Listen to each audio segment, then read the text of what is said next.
Good evening, ladies and gentlemen, and welcome to John about the GMen. This was our bye-week special episode. But before we get started, we can't get to the bye week unless we get to the game that got us to the bye week. And this week we start off with the recap of the Giants and Patriots. Excuse me, that messed up. I don't know what happened there. Is it running on your end? It is not. It started to for about.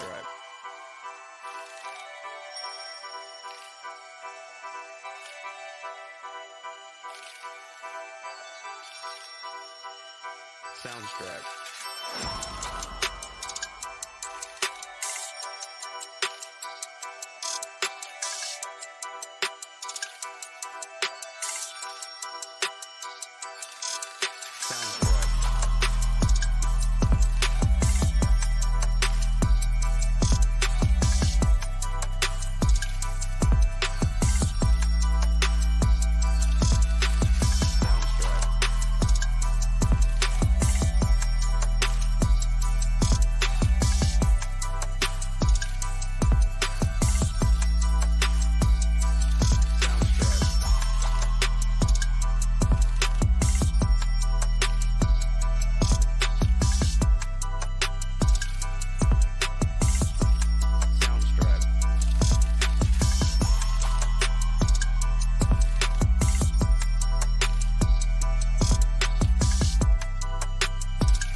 About the G-Men, I'm your host, and with the most, I'm Isaiah Groves, also known as King Zay, with your boy Joe Aguirre, who's always rocking with us. And Joe, I ask you now, 2 wins in a row. How you feeling about these Giants? Look, it's funny just in watching that highlight film, you see everything that's right about the Giants, and when the offensive line is able to block, they've got talented guys. Jalen Hyatt's been outstanding. What a game he had the last couple of weeks. He's been outstanding. You got to get on the football, and on the defensive end, all the turnovers the last couple of weeks. That's what this defense wasn't really doing earlier in the year, and they've sort of got it all together, Zay. They're putting it together with Tommy DeVito at the quarterback position, which makes you wonder what they could be doing and what could have happened earlier in the year when Daniel Jones was healthy if the offensive line hadn't been such a disaster. Yeah, completely agree with you. This team has looked obviously way better as of lately. The offensive line is blocking slightly better. They haven't been what we wanted, but they look a lot better. When you think about the explosive plays we talked about, you see, Jalen Hyatt, 95 yards, just attacking and going after these deep balls and looking like, little Odell Beckham-ish, out there wearing that number 13, making us all feel proud. That's obviously the reason why he took number 13, and that's what we're hoping that he could be for us, the next Odell impact player for us. But yeah, I'm like I said, I've been encouraged with this team. I told you I've never jumped off ship. But I feel if we had Daniel Jones, this team would easily be 6-6 right now and be in a way better position. Obviously, things didn't start off well, but the team did improve and has continued to improve as things have gotten better. So I'm encouraged going down the stretch. It's funny in our group text the other day. Obviously, Sean Scanlon isn't with us tonight. He's out of town, unfortunately. But he texted right after that game ended, and he said, "Now that we're picking 15th, who are we taking?" Look, there was a lot of talk about this Giant team maybe tanking, and maybe that was in the best interest of this team. Maybe they wouldn't win another game all season, and I think some people were sort of resigned to that thought. Look, let's talk for a second about Jabril Peppers and the little controversy that came up. Here's the thing, like, if you don't think that these guys say, you were a pretty standout player in high school. I played on a very successful team my senior year in high school, my junior year as well. Everybody's out there trying to win the football game. And sometimes you run into a team that's just better than you, that's just more talented than you. And all you could do is try to stop from getting taken behind the shed. But it hurts nonetheless. Like, these guys are giving it their all, and it's been a disappointing season for the Giants. They lost a lot of games earlier in the year, games a year ago that they figured out ways to pull out. You saw some frustration from Jabril Peppers in what he said to Saquon Barkley, but it's Jabril Peppers said something interesting because he kind of threw this out there, and he's like, I own what I said, but he said a lot of things get picked up by NFL films, and a lot of that stuff never sees the light of day. And he felt a little betrayed that they aired this dude's grievance. And you know what? To his credit, it's his fault. By what he said. No, it's his fault. It's 2023. It's social media. Everyone's got a camera. Everyone's got a mic. Everyone's listening. You got to be on your P's and Q's. You talk about it all the time when we're in school with radio and hot mics and always being alert. And you just, when you're in the industry, you got to understand that the camera's always on. You have to be a certain way all the time, or while you're in front of these cameras at least. And he broke cover. He broke character. Like, wrestling, sometimes when the wrestler does something, the big bad guy does something nice or something like that, and it gets caught on camera, he broke character, and you can't do that when you're on the field. And Jabril will learn from that. I hope. When I think of a hot mic situation that ended in total disaster, you know who I always think of? Our boy Donald Sterling. Oh, please don't. Oh, man, that's that. But again, and I tell you, I completely agree with his statement. I mean, look, they make a lot of money. You see how they move. I completely agree with the statement of Donald Sterling. Though he could use better wording, I wouldn't want those players hanging around my wife neither. Not with the money they make, especially not with the money I make. Yeah, let's not use that one. But there have been other times, announcers have been caught saying things that they shouldn't say, and their mics are on.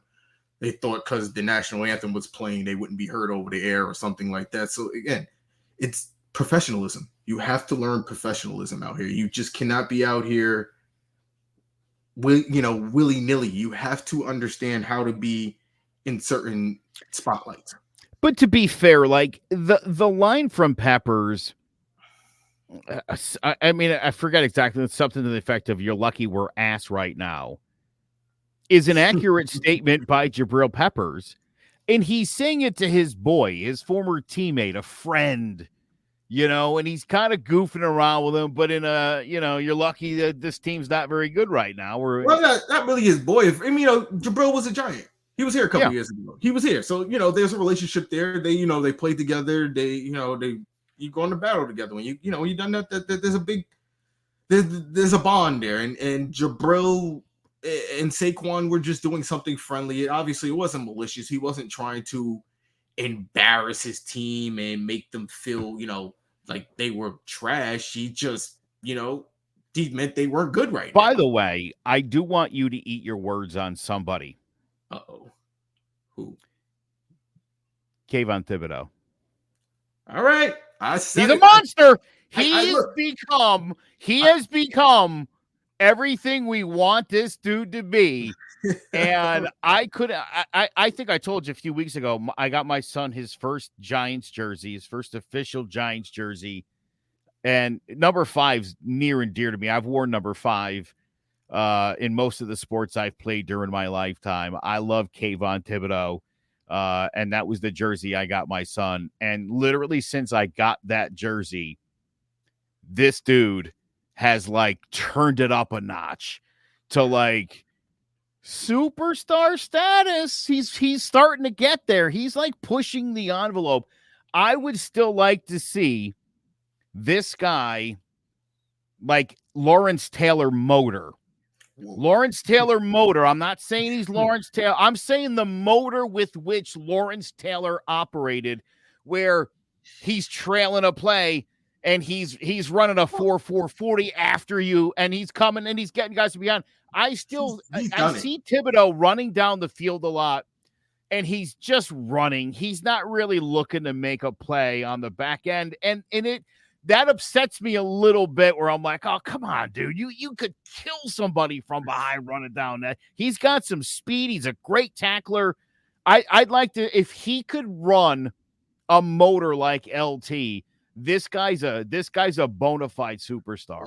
LT was running on more other performance enhancement drugs than you could imagine, the night before. So there's a little bit to the mania that was LT. So the maniac that was LT was fueled by a little more than, G Fuel and Prime pre-workouts. There was more going on than in the 80s.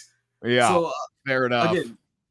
Again, I'll own up to it. I'll eat my words. I said, again, I thought he was a bust.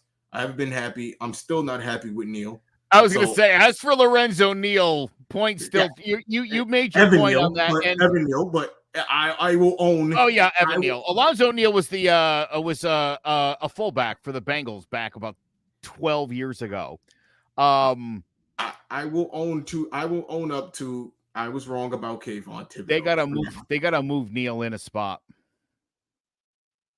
It's funny you said that, because that brings us to our very, very next topic, which I'm not even sure if this is going to work. We decided to do this on Monday as well, so you guys could enjoy the bye week as well. So obviously not where we want to be right now at 4-8, but I am proud of the guys, the way they've continued to battle and compete over the last few weeks.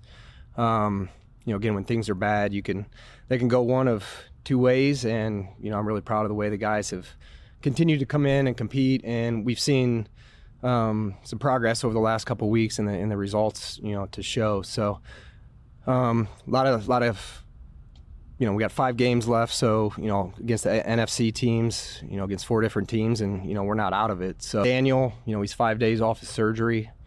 He's in there rehabbing right now. He's going to attack it. You guys all know Daniel and his work ethic, probably a guy we're going to have to pull back. But the expectation is when Daniel's healthy that he will be our starting quarterback. Again, we don't have a crystal ball in terms of how the rehab's going to go. Different patients respond differently to these surgeries, and, whether there's going to be swelling in the knee or any setbacks. Again, nobody has a crystal ball on this, but that's the expectation moving forward. So with that, I'll open up to any questions you guys may have. When you say Daniel will be your starter, does that mean you won't draft a quarterback next year?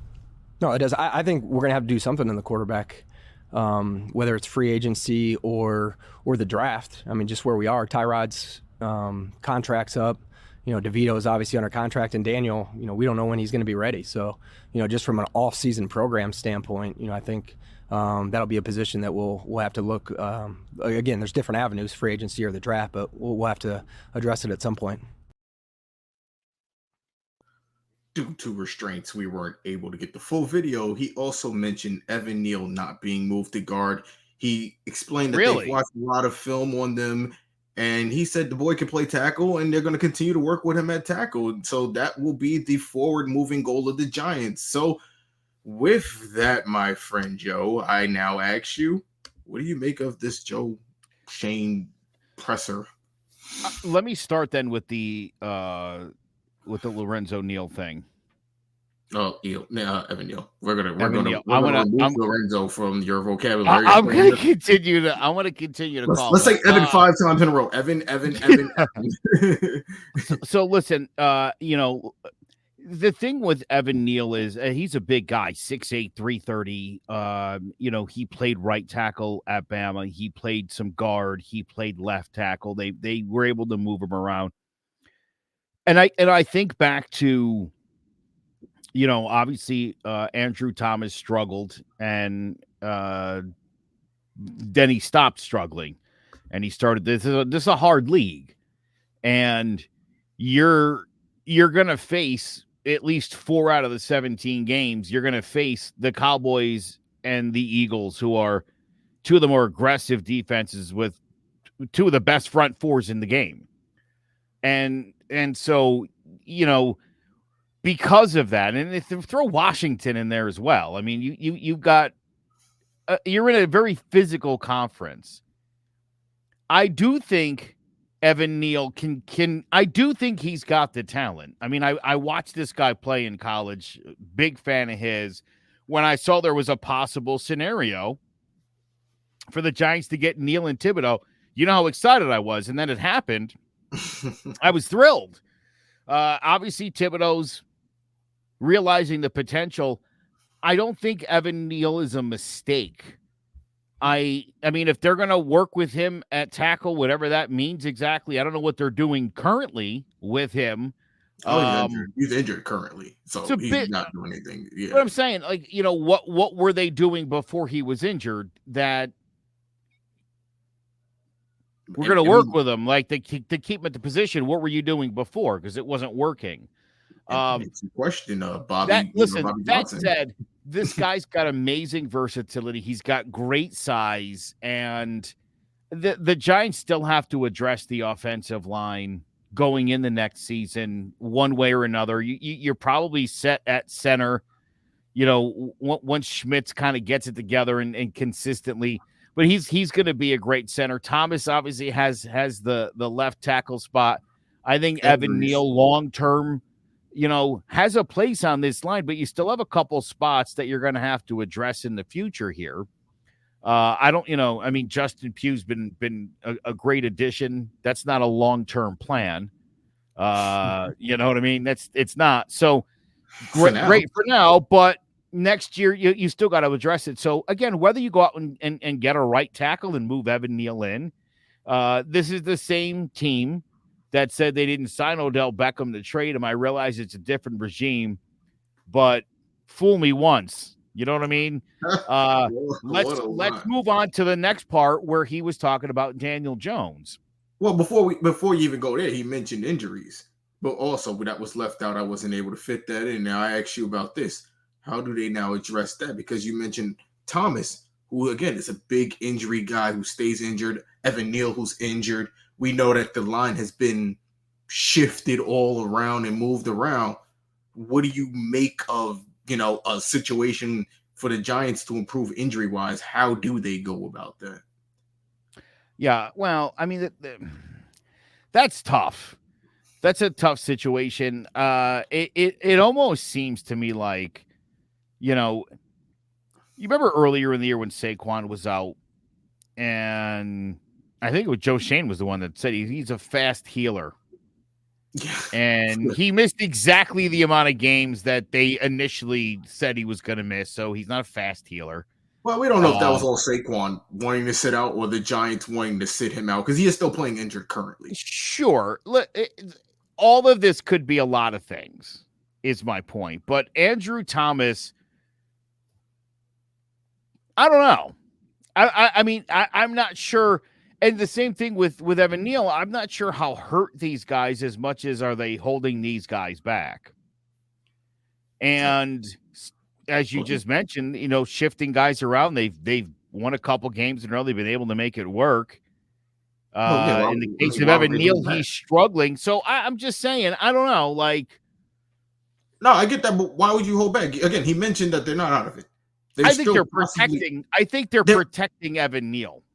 But again, you're still possibly in a playoff position. And again, obviously we'll get into that later, if whether the Giants should go after a playoff position, whether they should lose out the rest of the games. Obviously, fans have clearly split on that across Twitter and the world and every, Giants nation as it is. So again, why would they do that if he's clearly stating the Giants are still in it? We want to go after it. Again, we got to also remember these players they're playing for their careers. And we as fans want to see a better draft pick. We want to see a better player come in and all this. But these guys are also, they're playing for their livelihood. They don't want to have to pack up and, move and get traded and all that. Sure. But listen, what were the chances that Joe Schoen was going to be like, yeah, listen, we're going to definitely address the quarterback situation. We're going to have to draft a new quarterback. We don't know when Daniel Jones will be back. And even when he comes back, he's not that great.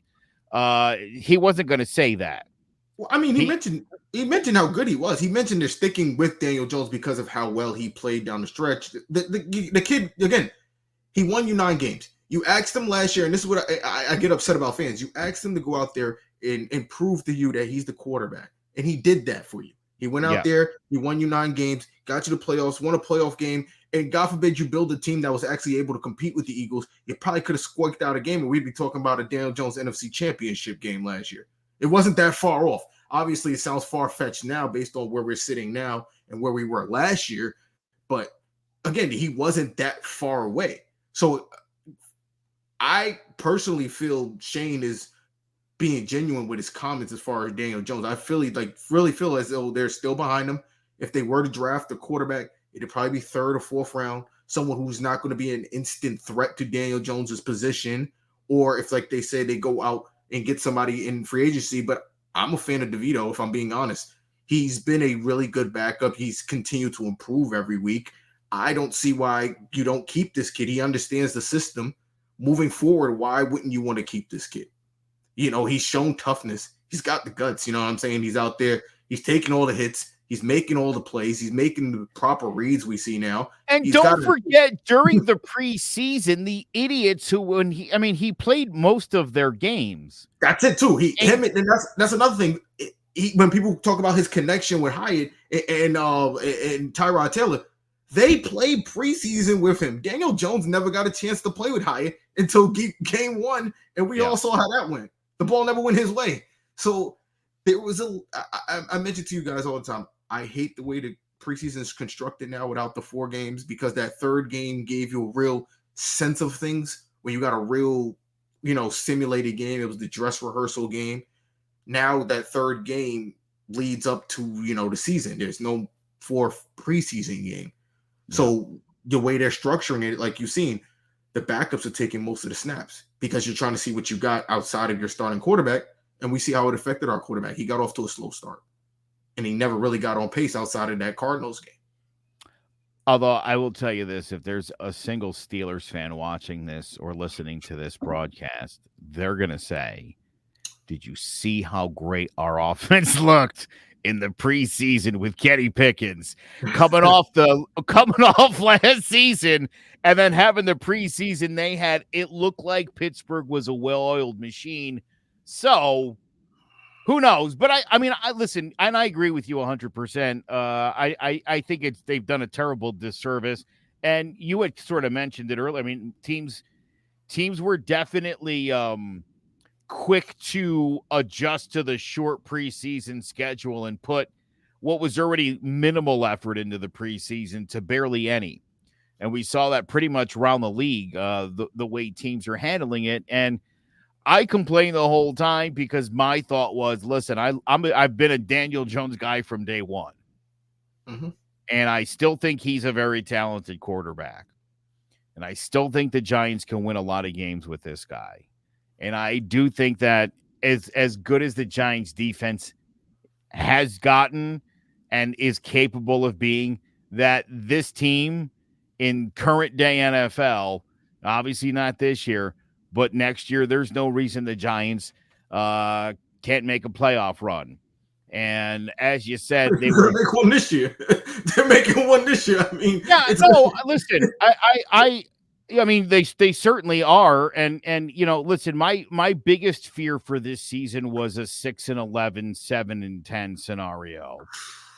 Well, again, we didn't hindsight. It's hindsight to see you losing your quarterback. Of course, but again, if they're gonna make a playoff run, I would hate even an 8-9 and you just miss out. It's like, oh God, now you got the 17th pick, and if they get the 8 wins, they'll be definitely a playoff team based on what we're seeing. Because I agree. Tom Brady made some statements the other day. I wish I could have got it on video, but that's not GMen related. And he mentioned the league has the lack of skill and talent in the league, and you can see it. It goes back to like the collective bargaining agreement I bring up so many years ago when they had the strike and they made their new agreement and they took out all those practices and lessened the amount of tackles, and it's directly affected the performance in on-field play. What we watch, we're watching garbage, but because it's the only football we really have, it's what we're settling for. You're really watching it. The league has never been this mediocre. Again, for Daniel Jones to have one playoff win, and I keep saying this, and that's more than majority of the league, it goes to show you how bad the league has gotten over the years. And that's why I'm not quick to rush and get me a rookie quarterback right now, because they're not producing what they used to produce. It's evident. It's complete. Brock Purdy looks like one of the best quarterback prospects in the last 10 years. He was the 30, the last pick. He was 362 or whatever the hell it is, yep. Whatever the last pick is of the draft. He was Mr. Irrelevant, and he looks like he could be the champion. He can take a team to a Super Bowl this year. And again, they've actually built a team. I don't ever want to knock San Fran. San Fran built a team. That's what you're supposed to do. And that's what I knocked the Giants for. You never built a team. You never gave Daniel Jones anything credible to work with. When you look at what Brock Purdy has come into, when you look at what CJ Stroud has come into, they have come into teams who were properly rebuilding the team and then go and get a quarterback. For the Giants to do that, we would just be repeating the same mistake, and we'd be in turmoil for another 5 to 10 years, if I'm being completely honest. But I think if you look at the young quarterbacks taken in the first round in the last 4 to 5 years, outside of CJ Stroud, there is not a single guy who I think is performing above expectation or performing at like where you're talking about, MVP caliber play, from Jackson and Mahomes on, it's been a lot of disappointment. It's been a lot of Sam Darnold's. It's been a lot of Josh Rosen. Trevor Lawrence again. I mean, I say that with Trevor Lawrence in mind. That's a guy who's played better, but he's not Trevor Lawrence. Trevor Lawrence was supposed to be a generational talent. What they're saying about CJ Stroud was what we thought Trevor Lawrence was going to be. Oh, I didn't. I never believed it. And for a guy who is just kind of into football, I kind of figured. And then going to Jacksonville, I didn't see that panning out to be greatness. But as you said, Brock Purdy, Mr. Irrelevant, is a very suitable starting quarterback. The Giants right now are winning football games with a guy who went undrafted, a guy who bounced to 3 different colleges before he found his way onto a practice squad somehow in the NFL. So it's hard. I mean, Bryce Young's been awful this year. Again, it's your situation you also come into. I tell people that when you're a top pick, you come into a terrible situation. The team didn't have the top pick because they're a good team. It's really occasional that a team would trade and that trade ends up being a top pick because that team that they traded with, ended up sucking the next year. That's very, very, very rare. If you're a top pick, you're coming into a messy situation, no matter what it is, regardless. Pat Mahomes got drafted by a team that went 13-3.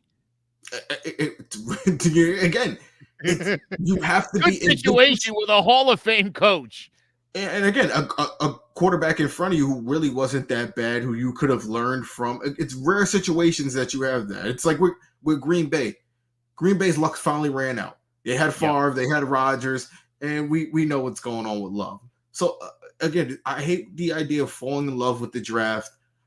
Joe Schoen, I'm happy with the fact that he addressed the media, because obviously these are things we wanted to hear at this point. We want to know, wait, what's going on?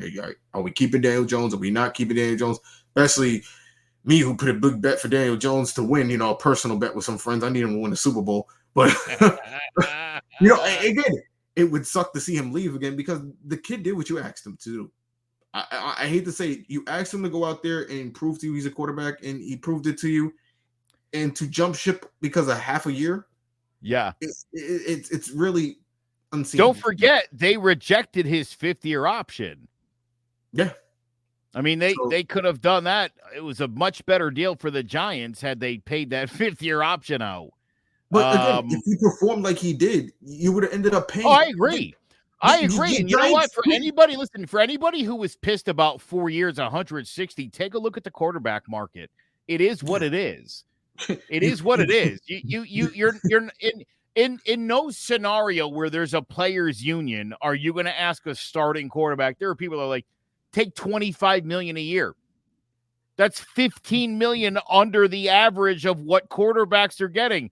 The union would have never allowed Daniel Jones to take that contract from the Giants.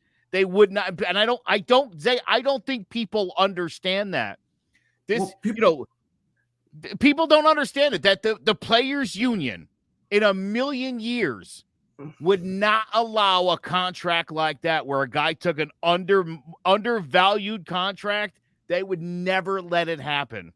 Well, people don't understand contracts in general, because if you think about what we get for Daniel Jones, we're paying for Daniel Jones. The Cowboys are paying a lot more for one more playoff win.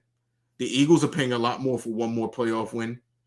The Ravens are paying a lot more for one playoff win, the same amount, because they made it look better in the regular season. And I say this all the time. I'm an Eli guy. He's never had a great regular season. I watched the man throw like 6 interceptions against Washington, a team where normally you guaranteed the beat, and I watch him blow it and then go out there and win 2 Super Bowls. So it doesn't matter how it looks. It's about getting the job done. And honestly, I think eventually he will turn that corner and get the job done.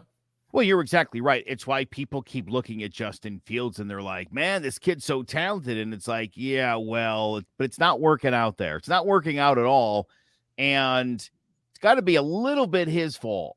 You could, and listen, I feel the same way about Justin Herbert, by the way, whose team is, I think, 4-6 at this point. But what has he won?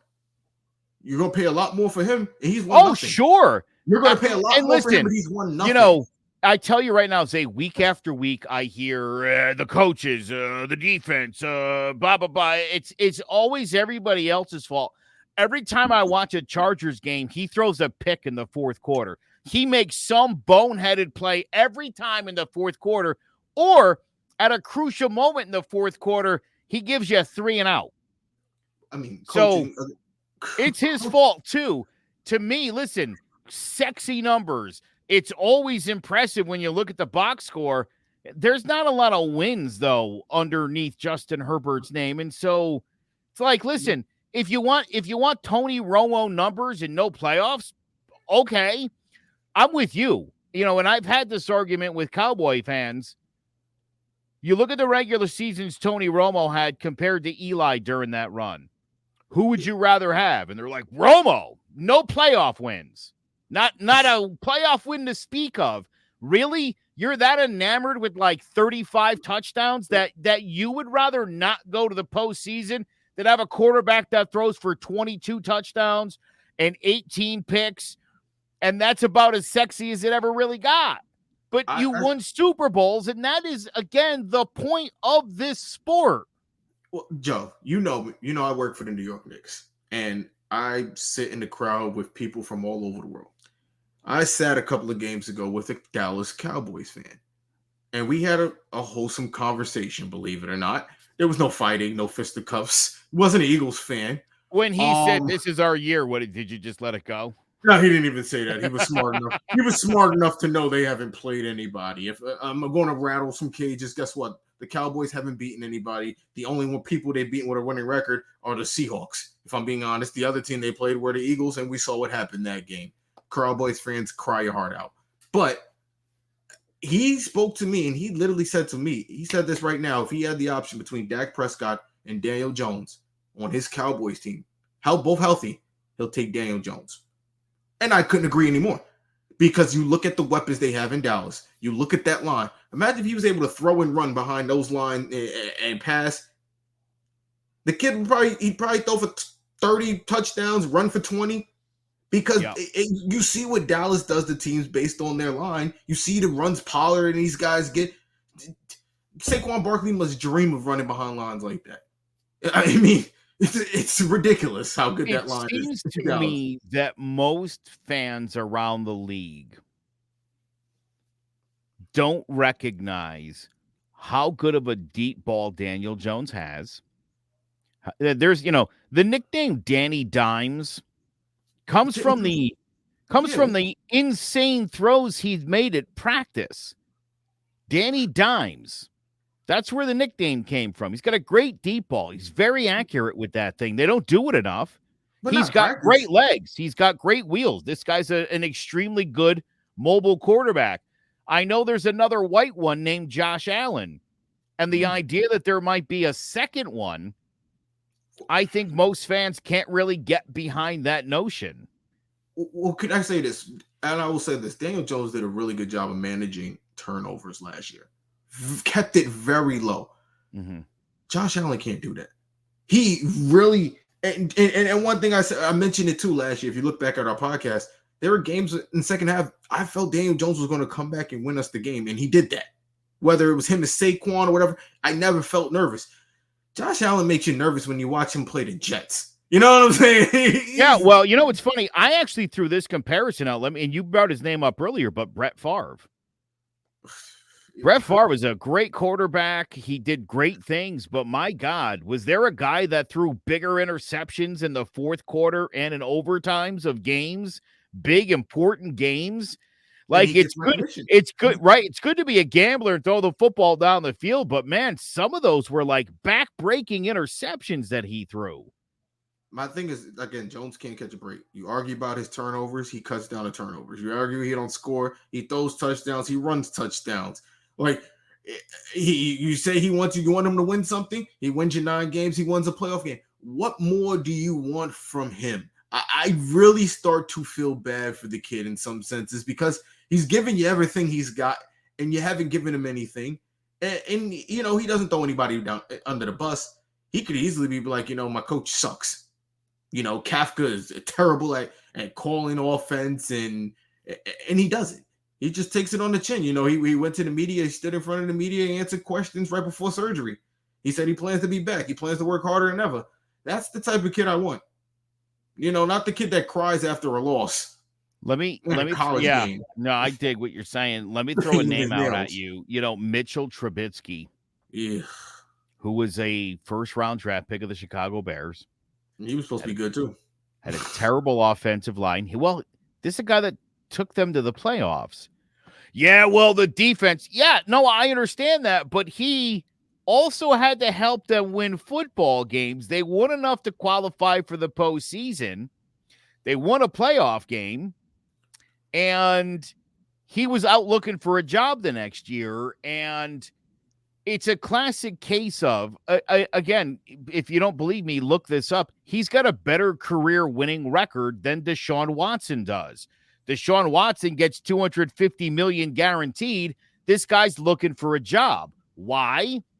We look at the skill set. Look, Mitchell Trubisky, he doesn't have the skill set of Deshaun Watson, but he wins more football games more consistently than Deshaun Watson does. So it seems to me a lot of the time, listen, I love Lamar Jackson, but I've been saying, how long have we been doing this show? Since this show started, I'm like, where's the playoff wins? He's got Where's one. the He's got one postseason playoff. success? He doesn't. He doesn't. He can't because he One. can't throw. Won The in 7 difference is years. No, and listen, I understand that, he and I can't say it throw. every year. Look, I think Lamar Jackson's one of the most exciting players in football. Yeah, As far definitely. as being a quarterback, he's very mediocre. If he didn't have the great running ability he has, he wouldn't be in the NFL, period, because he's not a good enough quarterback with his People arm. compare him to Vic, and I always say Vic's a better passer. I hate when they compare. Well, Michael Vick could definitely throw the football. And then you saw it in the Eagles. He changed the way, when he came to the Eagles, he changed his complete game from Atlanta and was actually more of a pocket passer style quarterback. He went through progressions and then he ran the ball. And he did it well. The Eagles looked really good. We know very well as Giants fans, he did it well. Listen, if you're a pocket passer and the pocket breaks down and you have 4.3 speed, you'll get away from anybody. It's funny. Obviously, yeah, like 4.5 after jail. It was like 4.4, 4.5. You saw my Crimson Tide beat Georgia today, and Jalen Milroe. I'll tell you right now, Jalen Milroe. There was a couple of plays where the pocket collapsed on this kid, where he was surrounded by 3 Georgia players, collapsed in that pocket, and he was able to bounce to the right. On one of them, he threw a shovel pass for an 18-yard completion. On another, he outran everyone down the sideline for about a 10-yard gain. And then had another one where it was about a 4-yard gain, but again, didn't get sacked, got outside the pocket. To be able to sit in the pocket and be comfortable, knowing that if the pocket breaks down, that you've got the kind of speed to go get 10, 12, 15, 30 yards. And this is something, and again, I think people look at Daniel Jones. He's a bit nerdy. He's a white quarterback. And you expect certain things from white. You just do. I hate to bring that up, Zay, but I think people look at this dorky nerd and they think like he can't. This guy's got better skills than Lamar Jackson. Oh no, it's without a doubt. Honestly, you could bring up race. It's not hidden. We know what it is. When Lamar Jackson was during the draft, teams asked him to switch to receiver. Because again, when you look at a black quarterback, you assume he's mobile first, pass second, and a white quarterback, you assume vice versa. Which again, for Daniel Jones, is not the case. We see many times he likes to run first and then maybe throw the ball. Yeah. And again, that's his skill set, and again, we have to accept it. You have to either accept it and work with it, or move on. Well, it's the thing. I think there's a lot to work with, is what I'm saying. I think to have that skill set to where you got a guy who could sit in the pocket, and if you put some faith in it and you give him some protection next year, obviously, whether it be Jalen Hyatt or whoever, you could throw the football down the field. Just imagine if you could get Marvin Harrison. Screw that up. Yeah, we did. We totally did. Again, you'll find receivers anywhere. You saw look at Minnesota with Jordan Addison. Jordan Addison, he wasn't necessarily the number one receiver off the board, but he's made a very, good impact for Minnesota, since they haven't had Justin Jefferson. When he's been out with injury, he's been picking up the slack. So you can definitely find depth at quarterback. I'm not worried about that. I'm completely agreeing with you. I think the Giants need to fix this line and we can move forward with it. But again, that's off-season stuff. We have just stayed way too long on this topic. So without further ado, we will move on to our bye week grades, people. We can't get to the bye week without giving you grades on how the offense, defense, special teams, coaching, and all the other stuff that goes along with football has been doing. And for the Giants, who are 4-8, 4-6, we're 4-8, 4-8, yeah, 4-8, excuse me. We haven't been doing much well. So, Joe, I'll start off with the offense. Do you have a grade for the offense, my man? I will give the offense a C+. I think the offense was at an F about 4 weeks ago. And I think what we've seen with this offensive line as you mentioned earlier, being constantly shuffled and being much more successful for some reason. I think when you look at Saquon Barkley as a whole on this season, given what happened to him in the offseason, early injury this year, the way this dude has played and the way that they've been able to sort of throw it on his shoulders, he's proven a lot to me. I love Saquon Barkley. I think the Giants should invest in Saquon for the next 4 or 5 years because he's that good. So I will give this offense a C+. Again, I think what they're doing with a backup quarterback excites me for what could happen if they really got it together. I love what I've seen from Jalen Hyatt. It was nice to see Isaiah Hodgins get involved. I thought Darren Waller was starting to play well, obviously, before the injury. I like Bellinger. It's nice to see him get involved again. Had a big play. I actually watched a video where Saquon recognized that play that Bellinger couldn't score on. He went in and he told him, he was like, you could roll Bellinger out, dude. And he told Bellinger on the sideline, get in the end zone, you got to score a touchdown. Bellinger went down to about the 2, and then Saquon caught the touchdown pass. And he gave Bellinger some flap about it on the sideline, like, that was your touchdown, bro. I told you it was there. Saquon also was the one who recognized when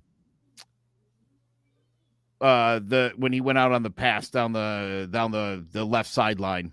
I can't totally missing the term. What do you call that? Comes out of the backfield, runs. Oh, the wheel. The wheel. Yeah. That was Saquon recognized that wheel route was there. He went back to the sideline, told the coaches that, and they were like, "Well, we'll get to that." So the offense, I think, has responded. It was terrible early on outside of the Cardinals game, but this is what I expected of this offense. It's crazy to see Tommy DeVito doing it. And I'll tell you the thing, Zay, I wanted to mention and I forgot to. The way this team has played on third down. Offensively, they have been very effective on third downs of late.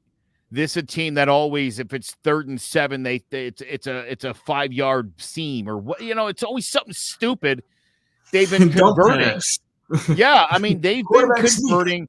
And on the other side, the defense has been stepping up big on third downs as well. And that's really, I mean, I think that's one of the keys to any football game is what you do on third down.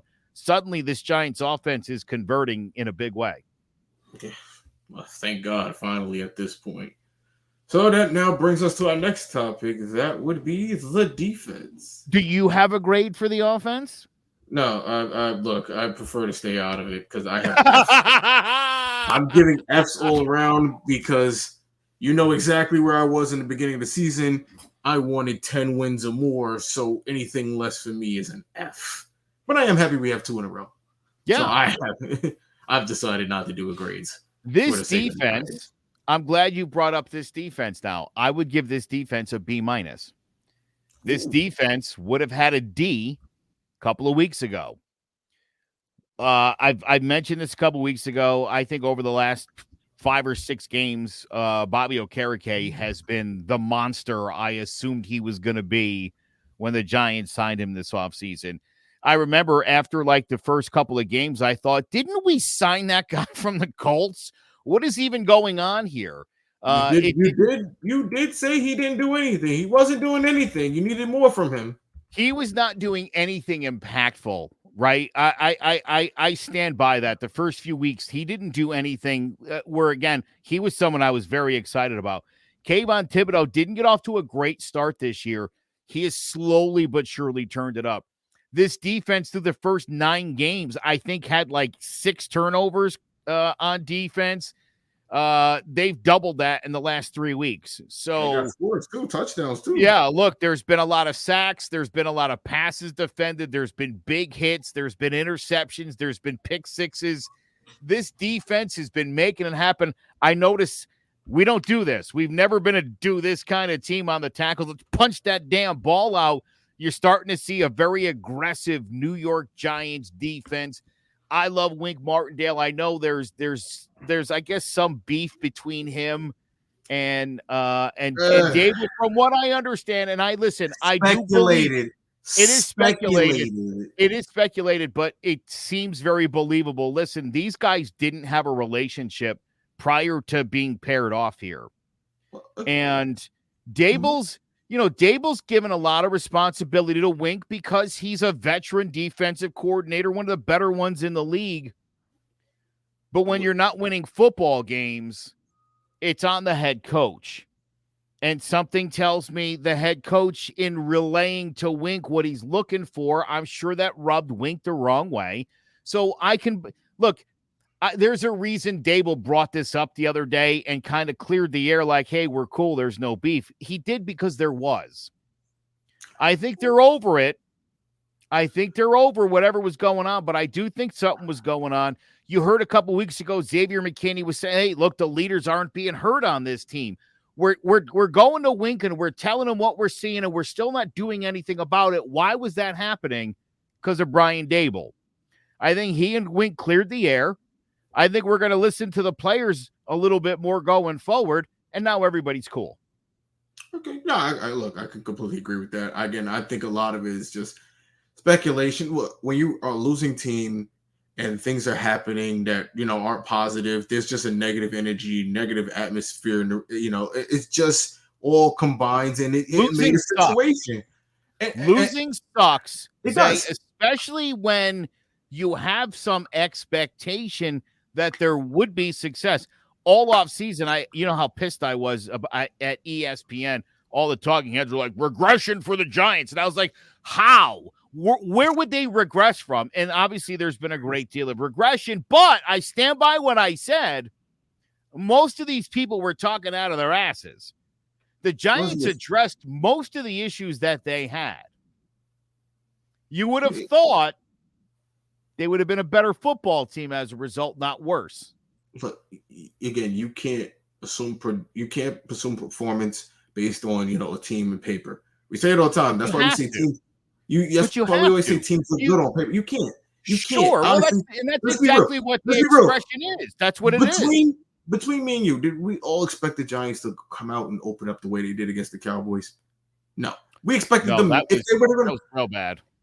If we were going to lose, we expected them to at least lose with a little dignity and pride. And it just came out ugly. We looked prideless. We got our asses kicked on our own home field. And again, you can't predict these things. My thing is, I think the teams need more practices. I think they need more work. And a team like the Cowboys who've been together for years, these teams are going to continue to get better and better. While these teams like the Giants who are trying to patch a new guy in here, patch a new guy in there, patch a new guy, they're not all playing together. It's hard to get good together if you're not playing together, is what I'm saying. And then you lose your quarterback. He's hurt. He comes back. Now he's hurt for a long time. It's just hard to, create anything. I mentioned, you mentioned Hyatt. Daniel Jones and Hyatt never had a connection. They didn't create one in preseason. His only touchdowns came from Tyrod and Tommy DeVito, if anything. You can't create connections that don't exist.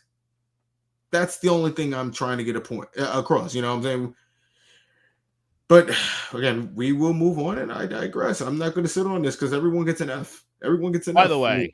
By the way, CeeDee Lamb, Braden Cooks, and Dak Prescott are three gentlemen I have on over two, and Jay Ferguson, the tight end. You cooking right now. Monster numbers from those guys the last few. I mean, it has been Jay Ferguson, I think, is the biggest shocker of that group, but I mean, they have been putting up great numbers. And didn't the Giants not want to go after Brandon Cooks? Isn't that funny? I remember he was available. Texas poor choice. We didn't want him. Yeah, we was just like, he's too small. We're looking for big guys. That's right. Yeah, he was too small. That's right. That's exactly what it was. And the best is all we do is draft small guys. Wan'Dale Robinson. What's the other one I don't like? Jesus Christ, what's his name? Sterling Shepard. Oh, there you go. Sterling Shepard. See, I don't even care about him. I don't care to even remember his name. The longest tenured Giant. Yeah. I swear he better not be on the roster next year. Like if they're making, trimming the roster in places, you can start with, Shepard. You can bring him back maybe as a receivers coach, but he's not playing. Do you know who I forgot was on this roster until he had a nice catch for no gain this week was Paris Campbell? No, he's still here. He's the guy that we throw the ball to behind the line. Scrimmage. Yeah, he caught one and for no gain, and I was like, oh, I didn't even know he was still on the roster. Because that was early this season. That was such a big play, that 0-yard net gain throw to I will never understand what we bring him in, we use him the wrong way. What the hell happened over the summer? Oh, this team. Oh god, let's get into it. Obviously, the last unit in football. Special teams, I'll give an F2. I think this special teams unit has been pretty disappointing for the most part. Before Graham Gano got hurt, the kicking game was dreadful. He had some good hits last week. Hold up. I get he was hurt. Terrible. The punter, this Scottish punter, it was cute last year, the lefty. This guy's botched enough kicks at this point where it's like, dude, come on, anybody else. I'm tired of it. Look, the tackling's been a little better on kicks and punts, but this special teams, every time they kick the ball to the other team, I get worried. I'm always coach. He never has an answer. They actually is it ever going to get better? He's just never got an answer. You know, it's still work. Like he's another one you cannot bring back next year. You could trim the fat. Yeah, this special teams has done nothing to help the Giants win football games. It's been very disappointing, and it's been a weak spot for the Giants. You can't say that. They've won a lot of positional games where the punter has pinned another team, like Washington, for example, where we were just pinning each other back and forth. And again, if you botch one, obviously we lose the game because but he's botching them. He's botching them against the Eagles, and he's botching them against Dallas. You don't botch him against Washington, and that's why you're able to beat a crappy team like the Commanders. When the Giants need they need guys to step up on special teams against good teams. It doesn't seem to happen with this unit. Yeah, I agree. It seems like we can't ever find a punt returner, a kick returner beyond us. And this how many guys have we been through returning the punts? This is 20 years long. Like this is really, really bad. As we can't find. I just want one Devin Hester. I know I'm asking for too much with a Devin Hester. You might not. Were you even born when Dave Meggett was alive? No, I wasn't alive for that. No, I was not alive. That was the last time the Giants had a good punt return. I might have been alive, but I might not have been watching football. I might have been alive. Dave Meggett was a return man. Damn, did he go to jail? And then there was David Wilson before the neck injury. He looked pretty promising as a returner a good 15 years ago. But yeah, this year it's been a series of guys going back there to return kicks and punts. No one's really done anything impressive. There's been a lot of botched handling of the ball. It's they haven't turned the ball over on a lot of those punts. But there's been a lot of where the ball ends up on the ground and there's a mad scramble and no good. No good. That's that again, that's what I'm saying. It's not really helping. I liked what's his name? Gillian, the kicker, the punter. I liked him last year. I did. He's a great leg, but good story. This year to me, he's shanked a bunch. I think he had one blocked. Didn't he have one blocked earlier this year too? Bro, I couldn't tell you. I'm much less impressed with his punting, maybe because I see way more of it and I'm just tired of it. The long hair was cool at first, and now I see it, and it's like, all right, dude, just cut your goddamn hair. You're the punter, and you're punting a lot on a team that's not exactly like, super macho man or anything. But can it be his fault? Maybe he's worn out. He's done a lot of punting this year. He's a very busy man. Yes, I could understand. If he said, I'm just really tired from all the punting I've done the last couple of years, I'd be like, oh, all right, fair enough. I'd give you that. He's a punter, yeah, but he gets the same amount of playtime as some of these running backs. The way Also, let me just say, and I've said this before, I can't say it enough. I'll say it again. Matt Breida is awful. He doesn't have, Poor man, poor man. He's done nothing to you. He doesn't know how to hit a hole. He just doesn't know how to do it. He's got some good runs. He's got good runs. Happy feet. He's always looking to cut. He doesn't give holes enough time to open up. Believe me. I listen, Zay, as a guy who played high school football, I try not to be overly critical of the way guys play football, right? High school? Yeah. I didn't play college and I didn't play in the NFL, and I'm aware of what I know, but I have eyes and I know how the sport goes. Matt Breida does not hit the hole. He doesn't run like Saquon, and he doesn't know how to hit a hole.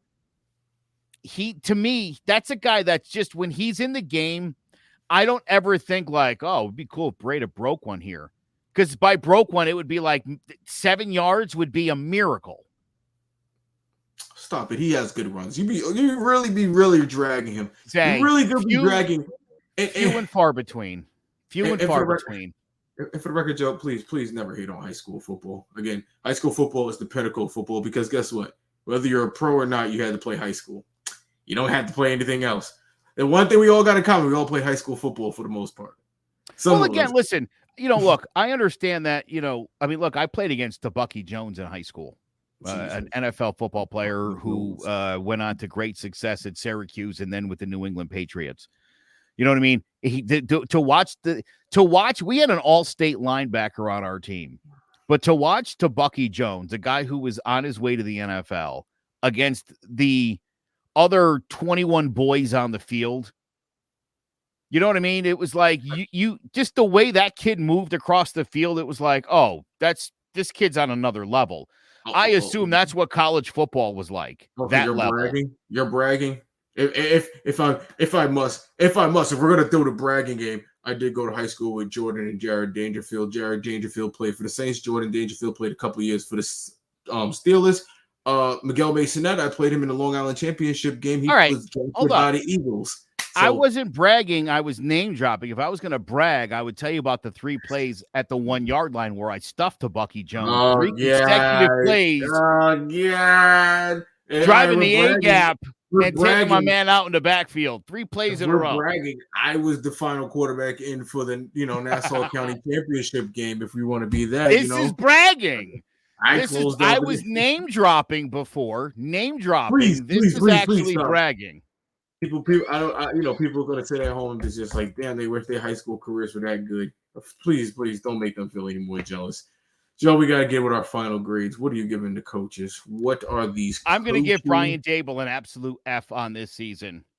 Woohoo! And I'll say this. Look, obviously the last couple of weeks, they've turned some things around.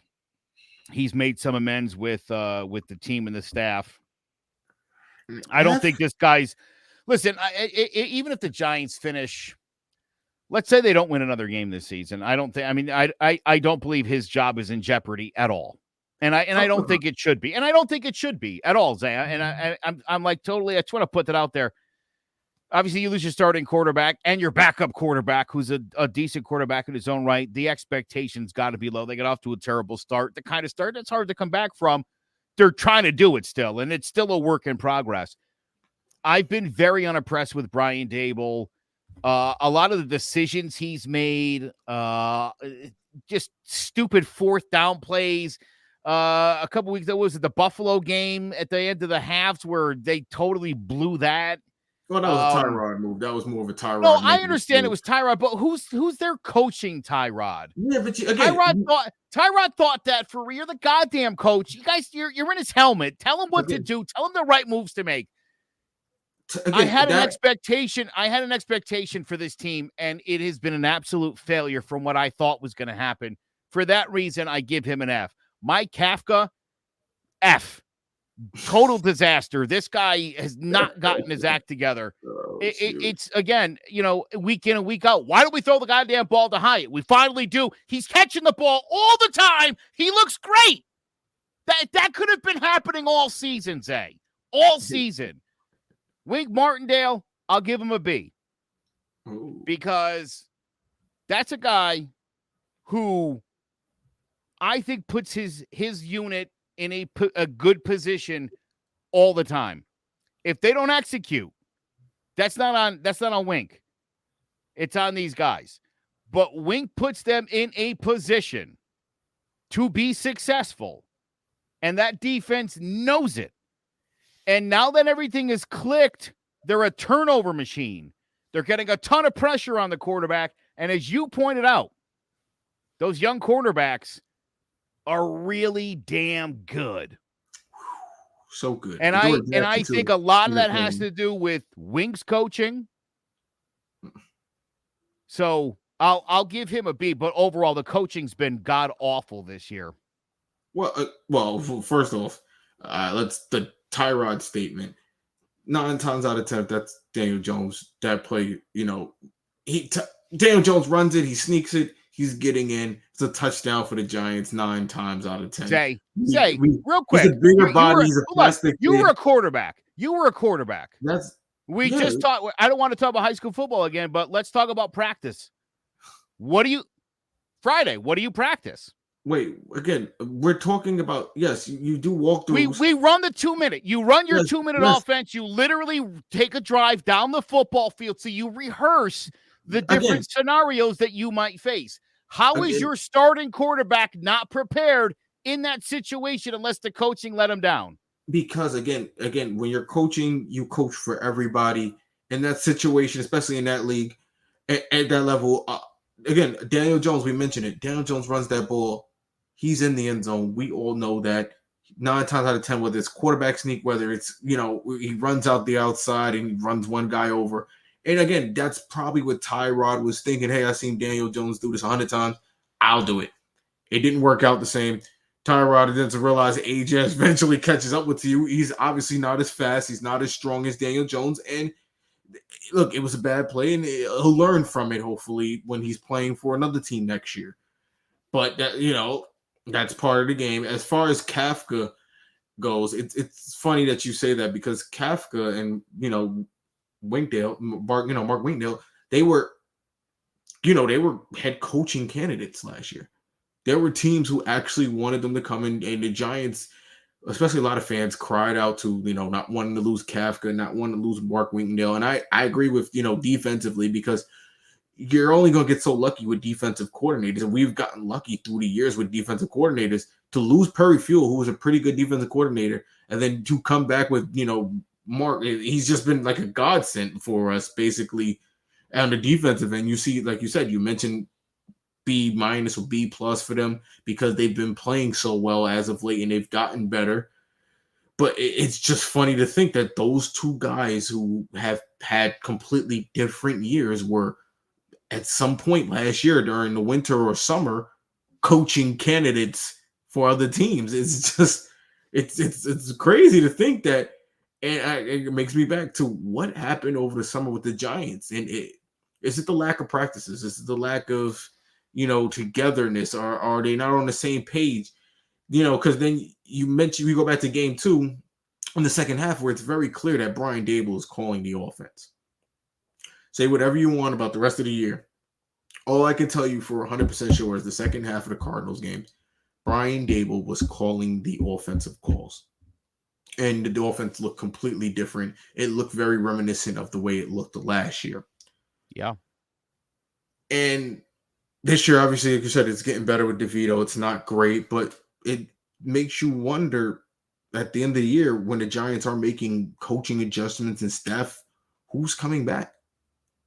Because you hear you mentioned people don't like each other. There's clamor, there's arguments, there's fighting, there's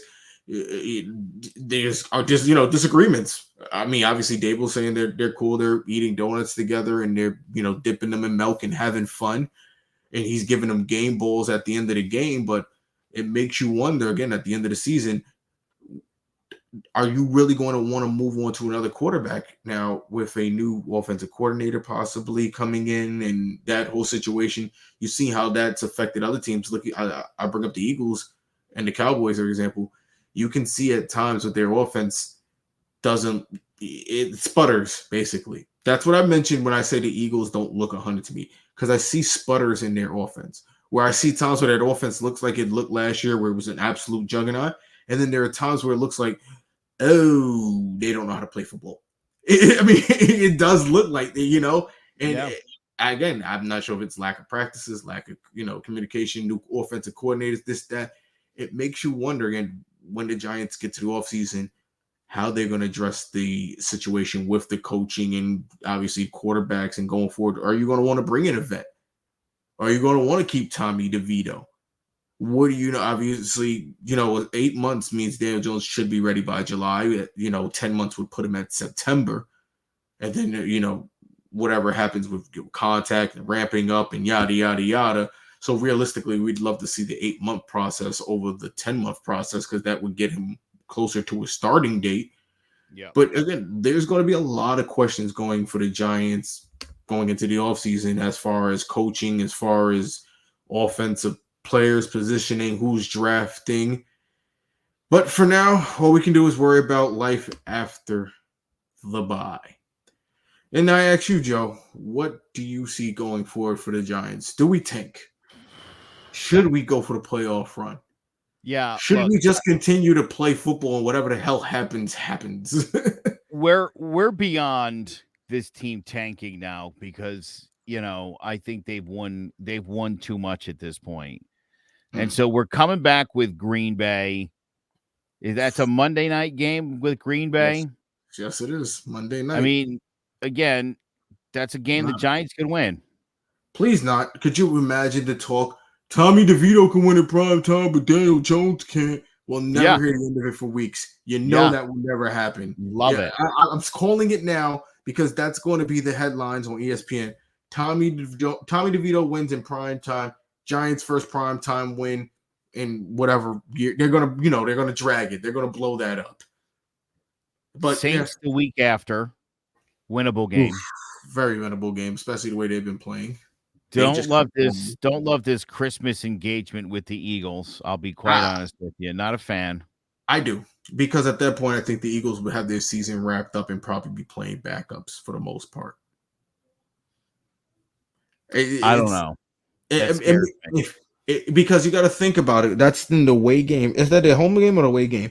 That's probably so if anything, that would be the last game the Eagles starters will play.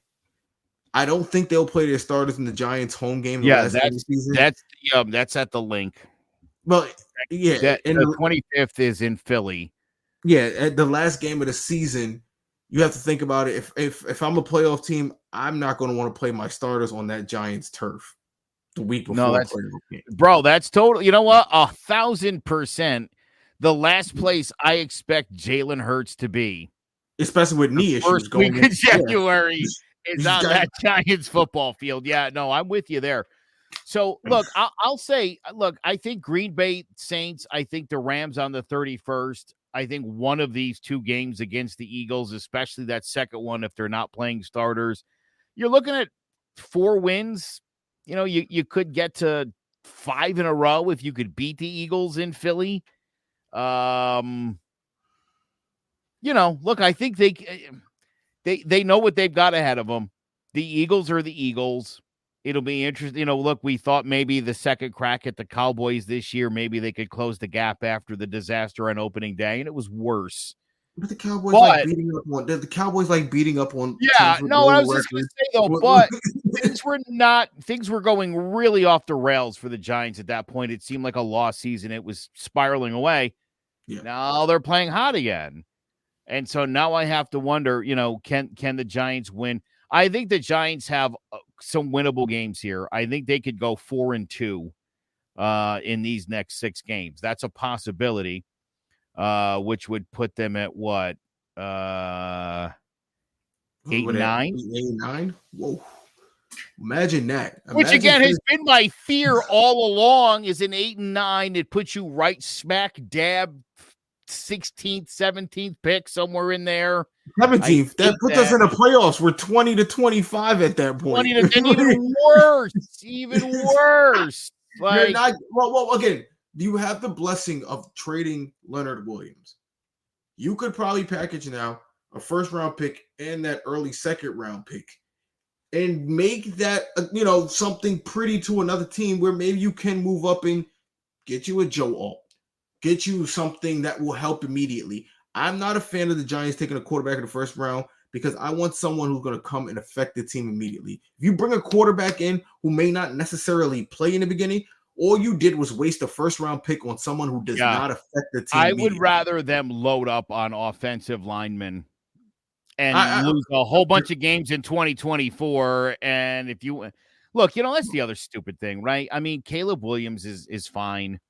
Michael Penix Jr. Like, there's a lot of good quarterbacks in college right now, and every year it's like, well, this is the class that'll turn your franchise around, and it rarely ever is. And you'd be like, well, next year's draft class, people will emerge. They always do. Next year there'll be some other franchise guy, maybe a Carson Beck. It seems like a likely candidate for every year for that. Again, dude, yeah, I mean, you're exactly, but say every year they act like, well, we'll never see a quarterback class like this again.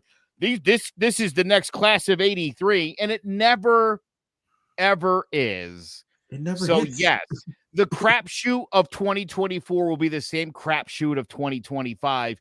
Do you want to bring a Caleb Williams in behind this offensive line if it's not long-term fixed? No, because you'll be back in the same position. If I'm being real, if there's any quarterback I had to have on all of them, I prefer Penix. I feel like he's the better of all the quarterbacks. But then you have this health issue. He has the 2 knee issues, the surgeries. He's someone, again, I can't rely on. It's just like Milton in Tennessee. Everyone thinks he's going to be this great stud. I can't rely on him neither. So, again, I'm willing to pass on this class. I know a lot of people aren't. If there's anyone I'll take a chance on, it'd probably be JT Daniels. If I can get him late, 3rd round, 2nd round, teams don't want him. But, again, I think teams will want him. But, again, you see it every year. Teams load up on quarterbacks. They add these kids that they play, then you never see them again.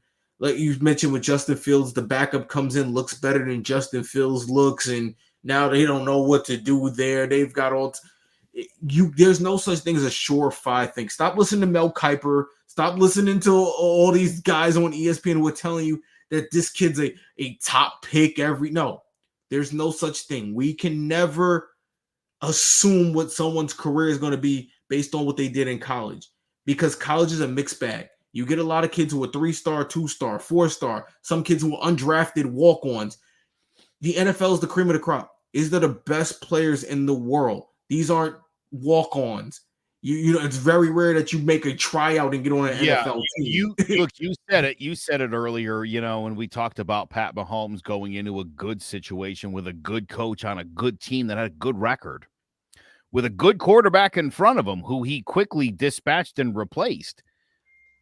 Most of these guys, as you know, don't go into good situations. And for people that are like, well, what about the Texans? Yeah, don't forget the Texans, after they took C.J. Stroud at 2, took Will Anderson, possibly the defensive rookie of the year this year. Yeah. They took him with the 3rd pick. And so they were able to put 2 big-time impact players in 2 very important positions. That's a good way to go about business.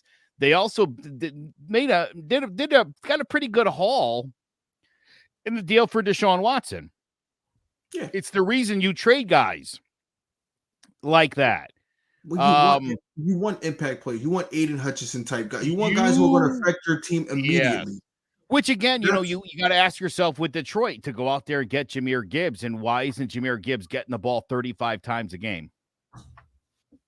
I can't. I mean, again, when you have the starter like Montgomery, you have a good starting situation.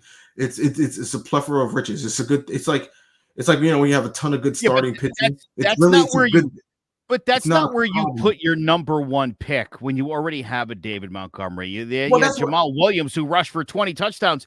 That wasn't a position of need, and it's like you're not a good enough franchise to just be clicking. Oh, you know what? Like, let's. Best player available. No, you don't have that luxury. Taking a running back at number 12 when there's a lot of the Detroit Lions are playing really good football this year. And it's got nothing to do with Jahmyr Gibbs. But Joe Shane is going to be different than Gettleman, though. that could have been an impact player that the Lions got, and there's a good chance that when their second pick came up, Gibbs would have still been there. But again, Joe Shane is not going to be like Gettleman. Gettleman we took the best player available line, and I think Joe Shane will not only take the best player available, but take the best player available at need. That's the difference. Like you said, not just take a running back to take a running back. The Giants have still needs. We need another defensive end. While Kayvon is turning the corner, I'm not sold on Azeez. Azeez Ojulari cannot stay on the field, no matter how much of an impact he makes while he's on the field. He can't trust him. O'Shane Zimenez just cut the other day. He's no longer with us. We need that. We need another defensive tackle. We traded Leonard Williams, and you seen what happened last week when we didn't have, Dexter Lawrence. We looked below average on the defensive line. The, below average Patriots ran the ball up and down on us. Jihadi Ward, by the way, might be the most underrated guy on that Giants defense. McFadden, probably. I think McFadden because all right. Let me correct myself. The most underrated guy on the defensive line is Jihadi Ward. Yeah, definitely McFadden. Just overall. Yeah, I'll definitely give you that. That kid's been phenomenal all season, and I hope he's justly rewarded by the Giants. Same. Because again, we know we've been through the story of Blake Martinez, the other kid we lost to Minnesota. I can't remember his name before that. He was really good. These positions that we continue to lose that we just can't replace. It's been a while since we've had a Antonio Pierce style middle linebacker, and middle linebacker is a spot of need. Kick return, punt return. I would not ever complain if the Giants, first round pick took a dynamic kick return, punt returner, because again, it's an immediate impact. It's not the best choice. It's not a choice that I want them to make. No, but if it was a choice that was available, say the Giants did mess around and end up winning a playoff game because they got in against a weak team in a wild card, God forbid. And then now the Giants are stuck with a 26-20. If you're up that high, I would rather you go and get somebody who's going to make an immediate impact like that, instead of reaching and grabbing. I think the Raiders did that like 20 years ago with Darius Haywood. Darius Haywood's, what was his name? Oh, Darius Haywood Bay, yeah. I remember him. Yeah. Bay, that's it. Hayward Bay, yeah. I think they took him 7th overall. And yeah, right. I mean, but again, listen, credit to the Raiders because, drafting Sebastian Janikowski in the 3rd round or, Hayward Bay, number 7 overall. And it's like, the thought was it's a position of need. It's an impact position. It could be a game changer. In the case of Sebastian Janikowski, I mean, it worked out. That guy made 60-yard field goals a thing in the NFL. He's a Hall of Famer. He's definitely a Hall of Famer. No question. Unfortunately, as far as Hayward Bay is concerned, that didn't pan out, and it being a first-round pick, it really blew up in their face. But so did Jamarcus Russell. So I mean, when does it work? I mean, I'm saying, when does it work?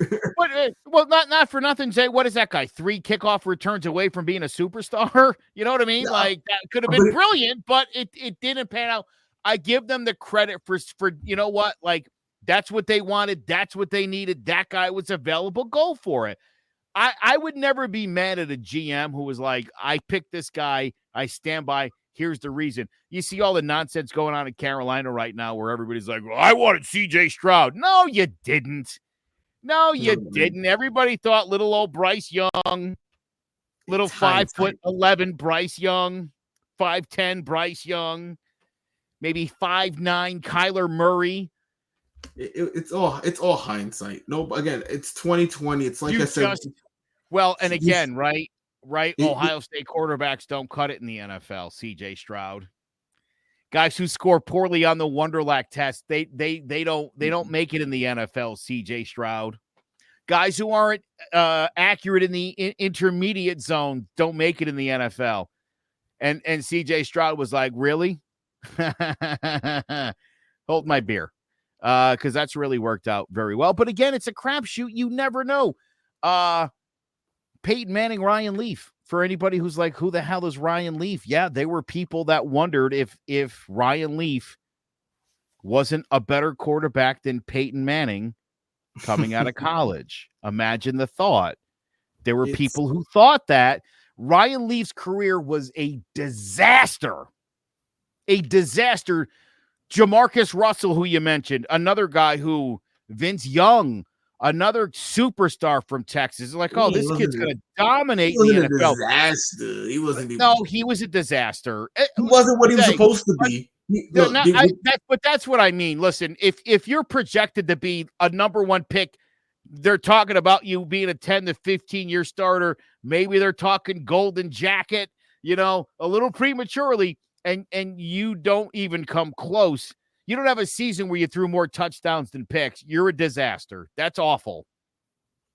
But again, not according to Jerry Jones. Listen, I'm agreeing with you here. I think you're exactly right. It's easy to look at what someone did in college and then try to project what they're going to do with NFL talent around it. But it matters who your coach is. It matters how many offensive coordinators you have in your first 4 years. If the answer is 4, it's not going well. And you're not progressing because you keep learning a new offense. So, you like you said, look, you can't project. You could take a guy like Caleb Williams and maybe he goes to the Giants and he's a disaster because they still don't have the offensive line to protect him. That same guy, that same guy could go to New England and Belichick turns him into you know what I'm saying? It's like there's so many factors with all of this and cap space and draft picks and just there's so many things that I again, as someone who's been a Giants fan for like 100 years, the Eli Manning for Phillip Rivers trade. I had a buddy of mine tell me that the Giants would have won 4 Super Bowls with Phillip Rivers. I think that's insane. That's insane talk. He had a better team with the Chargers. If I'm being honest, the Chargers have a better overall team. Ready? The argument is the Sean Merriman and LaDainian Tomlinson picks, I think, were giant picks that went over to. No. It was. LaDainian Tomlinson was traded for Michael Vick. That was way before. Listen, whoever it was, I don't remember whoever it was, but listen, I don't agree with it, Zay. I don't agree with it. I don't know if they would have won any Super Bowls with Phillip Rivers. It's easy to say, well, look at the career Phillip Rivers had. Well, would he have had that career in New York? We have no idea. It helps to have a Hall of Fame tight end. Just the same, if Eli went and played in San Diego, would he have put up Peyton Manning numbers? Would we be talking about a first ballot Hall of Famer? Would he have won a couple Super Bowls there's just no way to know. Joe, there's no way to know. Between me and you, offensively, did Eli Manning play with any Hall of Famers? No. Phillip Rivers had not only LaDainian Tomlinson, but also had Antonio Gates. Maybe Tiki Barber, maybe. But again, he didn't win with Tiki. He won with 3. He won with 3 guys we picked up off the streets. Yes. And a receiver that Pittsburgh didn't want anymore. Boy, that's a lot. All right. Oh, man. But I feel better. I feel better. You've got it off your chest. You feeling good? Week 13? It's all out. That's it for us, folks, today on our bye-week report. Coming to you live on week 13 of the NFL. We will be back next Saturday around this time, somewhere around here, where we will preview the Giants' Monday Night Football game against the Packers, where the Giants will most likely be starting their playoff push run, or whatever you want to call it, towards the end of the season, and obviously screw up our draft and make a lot of Giants fans mad. But again, we'll be here. Joe will be here. Hopefully Sean will be here, and we'll be here. We can all cry and laugh together. Until next time, folks, this is John with the GMen. I'm your host, what the most, King Zay, and your boy, Joe Aguirre. Peace.